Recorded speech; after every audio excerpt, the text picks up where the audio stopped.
Olá, estamos aqui no nosso episódio de número 16 do podcast Valor Sustentável. Sejam bem-vindos. Boa noite, Rogério. Boa noite, André. Tudo bem? Sejam bem-vindos. Tudo bem. Hoje nós estamos aqui para falar sobre um novo modelo econômico, um novo conceito, que é economia circular. Vocês já devem ter ouvido falar sobre esse tema, um tema que vem sendo discutido e que vem sendo abordado com maior ênfase nas empresas e com certeza é um dos pilares, é uma das bases, faz parte do conceito de sustentabilidade, está inserido no tema da sustentabilidade quando se fala no âmbito geral, né? A economia circular é um dos braços, basicamente, da sustentabilidade. Então, a gente quer falar desse novo modelo econômico, uma vez que nós viemos de um conceito de modelo econômico, de um modelo econômico que nos gerou grandes proporções de crescimento econômico para as empresas, para os países, em que nós tivemos uma evolução enorme em relação à estrutura que nós tínhamos antes desse modelo econômico, antes da revolução industrial que nós falamos. Então, nós viemos do nível de crescimento muito grande quando se fala no modelo econômico atual.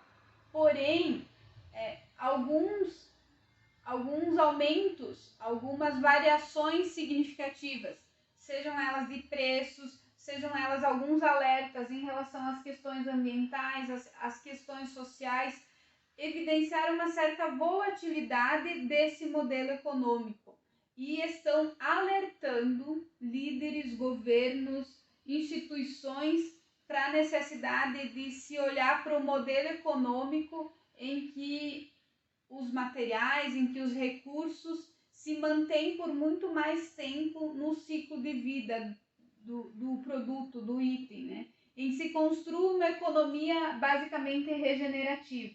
Exatamente, a economia circular que a gente chama, né? Obviamente que não estamos falando que o modelo econômico, a forma, ela era errada até então, Com de forma alguma, não. né? Ela vem como um novo modelo mesmo, né? Uma forma diferente de tratar a economia, por assim dizer, que traz benefícios melhores, né? Então, a gente falando um pouquinho de conceito mesmo da economia circular, como a André colocou, ela trata mais de ser regenerativo, né? De ser restaurativo, onde faz com que os produtos, os materiais, componentes, tudo que se utiliza ali num ciclo, ele seja utilizado o máximo de tempo possível, né? Com o valor agregado dele também por mais tempo, né? Então que eu consiga otimizar o valor do produto, do material, do componente por um tempo maior. Isso faz com que a gente possa entrar numa espécie de um ciclo contínuo, né? Ou cíclico, que ele vai se renovando, né? Sempre vai continuando, vai retornando para a vida útil dele, sendo eficaz, sendo eficiente há mais tempo, né? Contribuindo por mais tempo no ciclo que ele está, né? Então isso faz com que seja otimizada a produtividade, né? A produção dele fica melhor. A gente pode maximizar os recursos dele e também minimizar alguns riscos, né? Então, via de regra, um pouquinho, não é uma regra geral, não é uma receita de bolo esse conceito, mas seria mais ou menos nesse sentido essa economia circular. Exatamente. Quando se fala, Rogério, que o modelo atual não está errado, de forma alguma a gente está dizendo que está errado, né? Mas o objetivo desse novo conceito econômico, desse novo modelo econômico, é basicamente dissociar o crescimento econômico do consumo de recursos naturais, do consumo de materiais. Ou seja, nós continuarmos com uma curva de crescimento acelerada, vamos assim tratar, mas olhando para os materiais, olhando para os recursos naturais, olhando para os outros pilares da sustentabilidade. Basicamente, o conceito da economia circular é justamente isso, garantir o crescimento econômico com equilíbrio aos aspectos de ambientais, por manter esses materiais há mais tempo no ciclo de vida, e também se olhando para os aspectos sociais, que depois a gente vai falar das características desse modelo, e aí a gente vai ver que alguns itens que envolvem o pilar social da sustentabilidade estão aqui envolvidos. Então, esse pensamento de redução de riscos, né, riscos sistêmicos, como pode chamar, vai fazer com que eu olhe com uma atenção maior, talvez, para a questão de estoques, né, principalmente de itens, componentes, materiais que são tratados como finitos, né, que tem uma vida útil pré-determinada, né, e vou fazer com que eles se insiram num ciclo renovável, por assim dizer, né, que vai me trazer um benefício aí, reduzir riscos ambientais, que a gente vai comentar posteriormente. Sim. E aí, o porquê que nós estamos falando desse novo modelo econômico? Quais os indícios de que se ligou o alerta para os grandes líderes em relação ao modelo econômico atual? Então, o que nós temos aí de características, ou de indícios? Nós estamos percebendo, ou vem se apresentando, um grande volume de perdas econômicas em relação a esse modelo. E essas perdas econômicas estão relacionadas a desperdícios de materiais, resíduos gerados, vida útil dos bens, nível de utilização dos materiais, dos próprios bens, por nós mesmos, né? E aqui, esses dados são da Fundação Ellen MacArthur. A Fundação Ellen MacArthur é referência quando se fala em economia circular. A Fundação Ellen MacArthur é quem pesquisa e quem traz esse conceito da economia circular para as empresas, para o mundo dos negócios. E aí, a Fundação Ellen MacArthur trouxe alguns indicadores para reforçar essa questão das perdas econômicas e o do quanto a gente não aproveita os materiais, os bens na sua totalidade. Se nós olharmos, na Europa, apenas 5% dos resíduos gerados são devolvidos no ciclo de vida, se tornam novas matérias-primas. Dado interessante, né? Às vezes a gente ouve a expressão, né, te cortando um pouquinho, as coisas foram feitas para durar menos, parece, né? Muita gente fala isso, se tratando às vezes em automóveis, as peças são cada vez mais frágeis, né? E aí tem muita gente que pensa que estragou uma vez, descartar, tem que descartar. É mais ou menos nessa ótica, né, que a economia circular ela vem tratar ou alertar quanto a todos os materiais. Sim, e aí quando a gente fala do consumo, do uso dos bens, nesse mesmo estudo, a Fundação Ellen MacArthur trouxe que o automóvel é utilizado apenas 8% do tempo, ou seja, 92% do tempo ele permanece estacionado. Interessante dado. E outro dado é que os escritórios das empresas, eles são utilizados durante 35 a 50% do tempo. Então, essa questão das perdas econômicas está muito relacionada a isso, a manter os materiais o máximo possível no ciclo de vida, evitando desperdícios e custos relacionados a isso, que geram perdas econômicas gigantes, e essa questão da melhor utilização, da otimização dos bens produzidos, dos ambientes de trabalho, né? E aí, com a pandemia, provavelmente esse número, esse indicador aumentou. Esses dados são de antes da pandemia, então esses dados de escritório, de tempo de utilização, de permanência nos escritórios, provavelmente deve ter reduzido, né? As pessoas estão percebendo e estão optando muito mais por modelos híbridos de trabalho, né? Indo para o escritório ou permanecendo 100% do tempo home office. Então acaba cada vez mais se utilizando menos os ambientes de trabalho. Outra questão é em relação aos riscos de preços, em que a gente consegue perceber uma volatilidade de preços no mercado em relação a vários materiais. Se a gente falar dos itens de aço, de ferro, são itens que tiveram, na última década, tiveram uma volatilidade de preço muito grande. Uhum. E isso influencia em toda a cadeia de produção, isso influencia em todos os produtos que são gerados a partir desses materiais. Nós temos a degradação dos sistemas naturais, então tem se olhado muito mais para a questão dos recursos naturais, para a questão dos recursos finitos, que o Rogério falou, de quanto nós temos disponibilidade de materiais, de qual o tempo que nós teremos ainda esses recursos disponíveis. Então essa também é uma preocupação de que a minha atividade, os meus produtos, eles precisam se manter e permanecer no longo prazo no mercado. Então, a partir do momento que eu me preocupo com a disponibilidade de recursos, justamente pensando nesse longo prazo do meu formato de negócio mesmo. A questão das tendências regulatórias, e aí cada vez mais, e principalmente após a COP26, mas na COP26 talvez ficou muito mais claro essa questão e essa necessidade, e aí com o relatório do IPCC em relação às mudanças climáticas, ficou cada vez mais claro essa necessidade de se reduzir os impactos ambientais, de se reduzir as emissões de gases de efeito estufa, e aí por vários braços, né? Inclusive, se nós pensarmos na Europa, hoje existem impostos para aterros sanitários.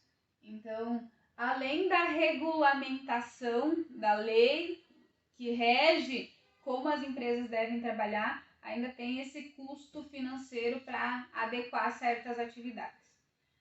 A questão dos avanços tecnológicos, que são imprescindíveis para se construir um mercado mais inovador, para se construir essa economia circular como um todo, e a gente fala dessa questão da inovação quando se olha para a sustentabilidade no geral, porque ela é percebida como uma das bases para se direcionar para empresas sustentáveis, para o mundo mais sustentável. Isso é cada vez mais latente, né? Mais evidente, mais forte, né? Em todos os segmentos. Né?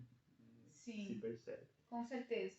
E a questão da urbanização, de que a população como um todo está muito mais centralizada, né? Está muito mais nos grandes centros, né? Isso. Do que esteja espalhada, disseminada por todo um território maior. Né? Está muito concentrada em Isso. grandes centros, e isso gera algumas preocupações em relação à qualidade de vida, em relação a condições de vida, em relação ao próprio impacto ambiental. Então, são todos fatores que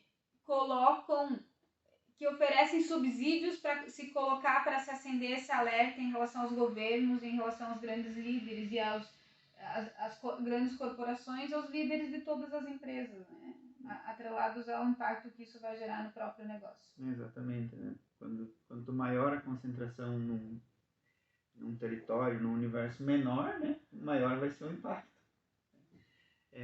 Então, e complementando o que a Andrea comentou, para a economia circular ela realmente ser efetiva, ela se baseia em 3 princípios, né? Que a gente trata, que seria preservar e aprimorar os capitais naturais, né? Recursos naturais, né? Para controlar o que nós comentamos logo no início, que seria estoques finitos, né? E pôr numa balança, né? Manter o equilíbrio entre tudo isso, né? Os estoques finitos com os recursos renováveis. Né? Então, eu vou tentando equilibrar e vou fazer com que seja estimulado aí no meu sistema toda essa utilização e de condições que sejam necessárias, sejam possíveis de utilizar para regenerar o meu estoque, né? Para regenerar todo esse fluxo, por exemplo, né? Isso faz com que todo o capital natural eu consiga preservar e possa aprimorar outros que não sejam naturais, com estoques finitos, para entrar nesse ciclo, né? E ter uma utilização muito maior, né? Um prazo de validade estendido, pode-se dizer, né? Basicamente manter o máximo do tempo possível os itens no ciclo de vida. Em resumo, seria isso, né? Tratando dos princípios, seria o primeiro, né? E o segundo também é fazer com que o rendimento, né, desses recursos ele fique naquele formato cíclico comentado anteriormente também, né? Que se ele sair, mas que logo ele seja reinserido no processo, né? E continue aquela roda girando, né? E que esses produtos continuem no ciclo com valor agregado, né? Porque, por exemplo, quando a gente fala em reciclagem dos materiais, daqui a pouco eu tenho um processo de reciclagem posterior à sua destinação, posterior a ele se transformar em resíduo, mas esse novo produto, ele não tem valor agregado. Então, quando se fala em manter valor de mercado do produto, é justamente nisso. Se eu não conseguir manter ele no meu ciclo de vida inicial, que ele se tornar um resíduo, para que ele possa entrar numa nova cadeia produtiva ainda com valor agregado.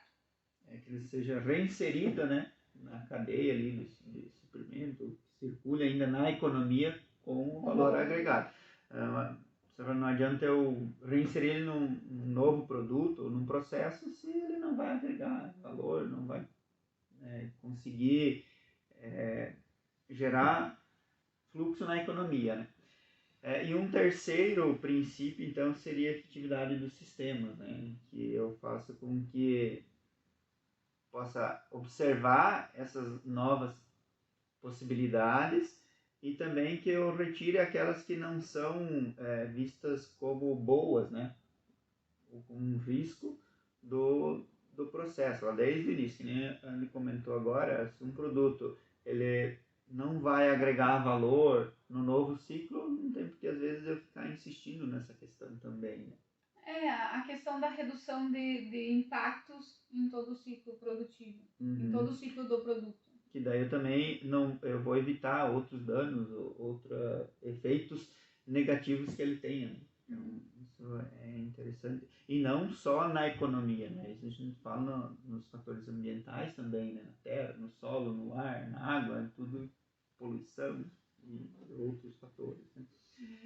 E além dos princípios, também a gente pode tratar algumas características para a economia circular, né?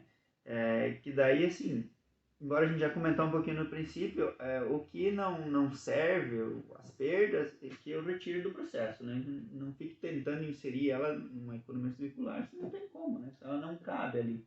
Basicamente é evitar desde o princípio essas perdas. Então, quando eu vou construir, criar um novo produto ou criar um novo processo produtivo, que eu pense esse produto e esse processo produtivo já para evitar perdas, para que eu não tenha as perdas, né? Que eu não gere resíduos. Para que eu não precise reinserir isso num outro processo, mas realmente construir um processo produtivo, um produto que ele não gere perdas. Então, essa é a primeira característica da economia circular.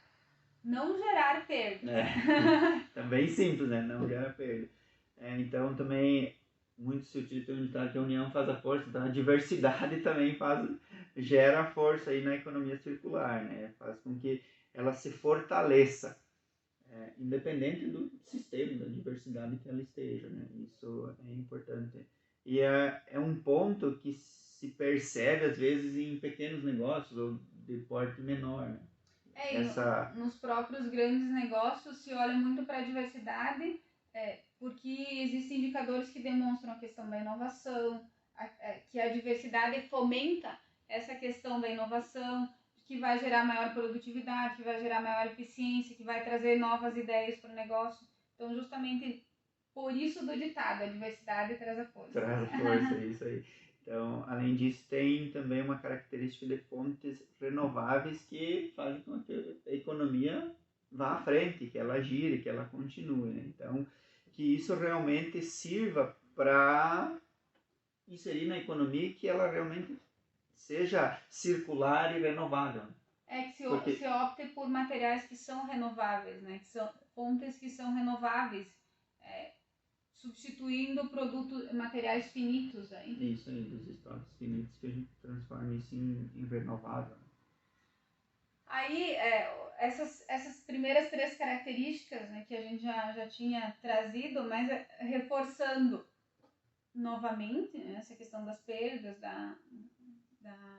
dos estoques finitos, da opção por recursos renováveis. Outra análise que faz parte da economia circular é o pensamento sistêmico, em que se olha não só a economia, mas se olha o impacto no meio ambiente, se olha o impacto nas plantas, em todos os sistemas que fazem parte ou que são afetados por aquele modelo de negócio. E por fim, a questão de preços e mecanismos de feedback que devem refletir a realidade da empresa. Então, a empresa deve se voltar para as externalidades que ela gera, que o seu processo produtivo, que os seus produtos geram. Então, não somente olhar para dentro do negócio, mas olhar o impacto gerado após o consumo dele, como será destinado esse produto, qual a vida útil desse produto, se depois ela vai ter um destino, ele pode ser retornável, reciclável, pode ser inserido num novo ciclo de vida. Então, mensurar todas essas externalidades, porque isso sim vai permitir uma transparência e aí sim o entendimento de como construir uma economia circular para aquele processo produtivo, para aquele produto, para aquele modelo de negócio. Essa preocupação e transparência, né, refletem nesse outro viés da economia circular, né? Então a empresa está preocupada e ela evidencia isso, né, através das suas ações ali, do seu comportamento perante o mercado e a economia. E até como fator isso sim, como fator de marketing, vamos dizer assim, mas também como fator como aspecto de controle interno, porque eu só consigo construir uma economia circular, eu só consigo mudar o meu modelo de negócio a partir do momento que eu tenho transparente e claro o que eu faço hoje e qual é o meu impacto atual. Isso, exatamente. Então, basicamente a gente queria para esse episódio trazer um pouquinho desse conceito da economia circular, de quais as características, do porquê, do que está afetando e está direcionando, está atuando como uma mola propulsora para esse novo modelo. O fomentador da economia circular. Exatamente, né? essa era a palavra. Porque, como a gente disse no início, não é que o sistema econômico, a forma é errada, né? São maneiras de melhorar o que está ali, né? Exatamente. Trazendo mais forte, então fomentando a questão da economia circular, né? Todos os princípios, né? Os conceitos ali, os objetivos, né? As características. E esses dados, esse aparato geral, como a gente falou, são informações da Fundação Ellen MacArthur, que é uma das pioneiras e aí uma das referências em relação ao conceito de economia circular. No próximo episódio nós vamos continuar falando desse tema, então nos acompanhe nas redes sociais, nos acompanhe no YouTube, no Spotify, e a gente vai continuar falando desse tema porque tem muito assunto ainda. Então, se tiver alguma dúvida, se quiser que a gente aborde algo específico, nos chame, faça contato, a gente vai ficar muito feliz com isso. Certamente, né? E esperamos vocês no próximo podcast, que pode-se dizer que é uma espécie de continuação deste, né? Exatamente. Então, até o próximo. Até mais.